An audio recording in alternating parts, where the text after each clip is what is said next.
Sir हम parliamentarians को double तनख्वाह कैसे अदा करेंगे? टेंशन क्यों लेते हो, हम पेट्रोल बढ़ा देते हैं। हम 300% तनख्वाह चाहते हैं, फिर आपको कुछ नहीं होने देंगे जनाब पीएम खान। पेट्रोल 414 रुपए कर दो पापूठार। सर मीडिया को खुश रखना है वरना ये हकीकत बोलना शुरू हो जाएंगे का? सबको खुश कर दो और बस पेट्रोल 414 रुपए कर दो पापू। सर अवाम को हकीकत पता चली तो सब सड़कों पर निकल आएंगे फिर।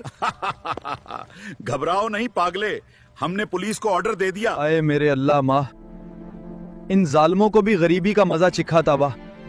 एक बार मैं इनको गरीब देखना चाहता हूँ। आता पेट्रोल इतना महंगा कर दिया, हमें एहतजाज करना है। चलो चलो एहतजाज पर चलो। अवाम पर महंगाई भी करते हैं, एहतजाज पर निकली अवाम पर भी जुल्म कर रहे हैं। गरीब का कब्रिस्तान है हमारा मुल्क। अब मेरा रिकॉर्ड शुदा बयान टीवी पर चला दो। हाँ, दिल पर पत्थर रखकर हमने पेट्रोल सिर्फ 14 रुपए बढ़ाया।